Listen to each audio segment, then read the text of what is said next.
Need a tutorial for this since the documentation for our server here does not give a lot on how to actually make science tools regions. It assumes some prior knowledge, and editing config files might be new and scary for some people, and so I thought I would throw this together because this is a really, really important thing, is that in a lot of places on our server, kids are observing and they're noticing something about that conditions, but it doesn't match what it should be. And so we have to start adding these different areas so that it is valuable for kids to use the observation tools and get results that are actually pretty realistic. Okay, so what you're going to need for this is to be in the game. You do need an op account. Make sure your account is in op mode. And you can select the World Edit Wand tool. You want to also be in creative mode. If you've never done this before, it's //wand, and that will assign the wand ability to the tool that you're using. Normally, most of us use the wooden axe because it is a pretty useless item in general in the game. And then you want to find the region that you're going to be working on. There are lots of places this might occur. Here I am on Earth with no moon. This is in the Travel Authority area, and this has a greenhouse that's attached to it. And, you know, it looks like, you know, you go in here and it's like there's temperature monitoring stuff, and you would assume it's pretty controlled conditions. But if I do temperature out here, I get, you know, that nice 70 degrees. And if I go in here, we do it again, we get the same measure. So that's not very accurate. We want to make sure that this is this room has a different kind of temperature to match what a greenhouse might actually have, which is likely to be a little bit warmer. I know in this case it's raining, so you know we can't affect it based on weather environments, but we could at least assume they're keeping the greenhouse warmer. So the default way that you select things with the World Edit tool is what's called a cuboid. So I select one point and I select another, and I am actually, hold on. Let's see, we got to do cuboid. I'm actually on the one I'm about to show you. There we go. All right, so we try this again. I select one point, I select another, and it will draw a cube. You can kind of see. Now I have this Fast Edit CUI edition plugin on. This is part of the set of tools that if you take the WHIMC suggested settings and tools package, the multi-MC package that is up on the website, this is one of the plugins that's included. There's actually two things going on though, is the server also has its own selector. So mine are the red lines and the servers are the sort of sparkling green particle effects there. So they both show what's going on. I like the red lines a little better because it's a little bit more precise. You can see the grids a little bit better. Anyway, so the cuboid tool doesn't work for all settings because you'll notice like this room, the roof is got this edge to it. And you could do it where you have like multiple cuboid regions, but what's better is we can actually use the polygon tool to select areas that are specifically shaped. So I'm going to do select //select, and we do poly, and that's going to switch my mode. All right, so we're going to do the 2D polygon tool, and I should be able to, so when I right click, it adds a point. So hopefully I can start doing this. I'm going to start right clicking along. So this is probably a little hard to see where it is currently, but I've started with this block here, and then I've gone to this edge block there and here, and it's kind of drawn a triangle between these three. And that's the idea of the polygon here. And then, so there I made it into a rectangle. I can keep going. We get these like weird trapezoidal like looking things, and I can draw that along the surface. Now what it doesn't do is polygon angles on the up and down axis. So we can actually draw it all the way up to the ceiling. So I can go like that, and I've now started to draw a triangle that then all the way goes to the ceiling. It's like a giant slice of pie, maybe a little hard to see. And what you do when you want to select a room like this is you just kind of go along and select all the different edges. Now, in this case, I think we're okay. It does go outside a little bit, so you can see how the part of it is actually a little bit outside. So I might not want to do that. So I should be able to do, is it clear? No, I don't remember maybe I can do, there's probably a smarter way to clear, but I can go to cuboid again, select two spots, and that's a way to like clear my selection frame. I bet you there's like some //select and then some word that clears it. I just don't know what it is off the top of my head. So I'm going to try this again. So we do select, and I'll do poly, and I'm going to start with just this first set of blocks.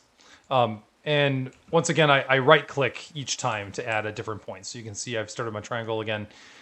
And this time I'm actually going to take into account that ceiling height. So I don't want to quite go all the way up there.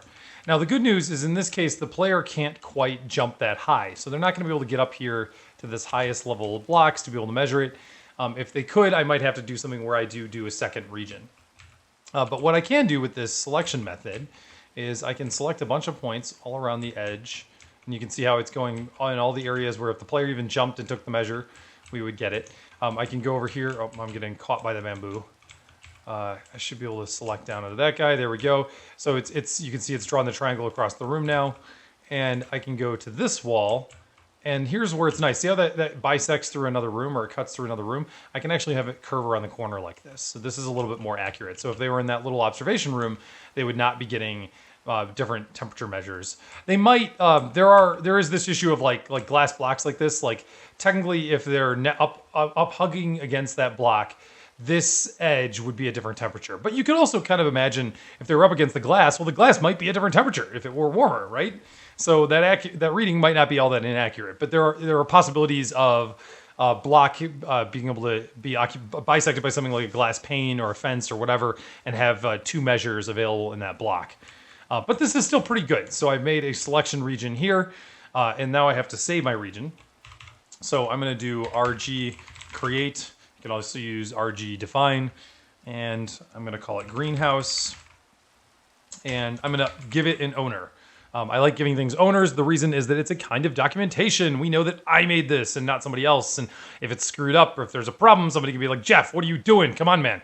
You know, it attaches a name, and so we can work together better by doing that. So I have created the greenhouse region, and now I believe that's all that I'm going to have to do in the game. What we then do is we go to FTP. The credential logins for this, you get it from the console. Or you can go into the dashboard for Beast Node, and there's information about how to log in here. Alternatively, if you have the LastPass invite for me, all that information should be available in that LastPass invite. For those that are, if somebody is watching this because they're setting up their own server to do this, you would presumably have FTP access through your server provider. You would want to put in a support ticket to ask them for help if you didn't know how to get into this. So anyway, I can go into my plugins directory here, and we have the WHIMC science tools. And there's a config file for this. And it's quite spaced out, but you can see up at the top we have the different conversions and unit types for all the things we can measure. And then also you'll notice when we get to things like altitude here, we have the default measure for it, the unit that it's using. And then down here, there's the worlds. These worlds all have default altitude settings. Now, some of these may not matter that much. Like what is altitude on the moon? You know, there's kind of this subjective question in a way. So sometimes we don't define these. But in this case, we want to go down to temperature. And pressure, radiation. Here we go. Here's temperature. So you get to set temperature for an entire world, which may make sense, but we can also do it by region. Now, one big drawback to the plugin right now is that it does not do regions on the basis of which world they're on. So you could have multiple greenhouses, and I would probably use this setting for all of them. I'm not actually sure. It may take it for just the first one. But the point is that this is something we're still working on.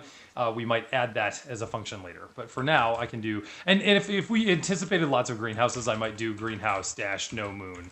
You know, you could give it a more specific name. But for now, it's called greenhouse. And then I can give it whatever I think the temperature ought to be. So I don't think we need to be that much bigger. You can see actually the moon arboretum down here gives us a sense of like what it might be. So there is actually some variance there. Now this plus rand variable there, that is a random integer that's added. So in other words, temperatures fluctuate. It kind of feels a little bit more natural if you give it some amount of variance. So we assign that there. Now I should be able to then save this. A couple of things. I don't know if this matters in the parsing of this particular file, but you'll notice I initially tabbed this. Tabs may not convert to spaces depending on your editor, depending on how you're working. Just generally, if you're to match your indentation, use spaces. Every once in a while, I'll see something get screwed up because the tab converted to another character, and everybody got sad. So use spaces when you're doing your indents here. Okay, so I save that, and I should be able to go back to the game here, and we should be able to do science tools. And there's a reload function. So I'm doing this live. The server is on. I'm editing that FTP file live.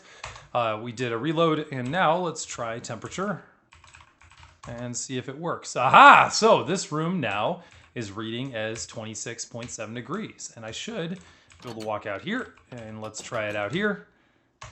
and this room is 21.26. So you can see now that region is performing differently. It has a different science variable value. And so we want to do this really all over the place. There are lots of variables and things that can be changed. So another, for instance, over here, if I go down into this pit, this water might have a different temperature. We could assign that. Being in the pit might actually shelter you from the wind. We might adjust the wind there. On many of these worlds, there's a question of radiation. It's almost kind of limitless. So we'd have to determine how much radiation would be blocked. Like here, the trees might not block anything. But if there were a cave somewhere, I don't know if I can find a cave on this map. But anyway, if you were in the cave, the radiation might be less. So really start thinking about the worlds critically of how would the conditions change based on where you are, and start making locations that actually reflect how those would be. That is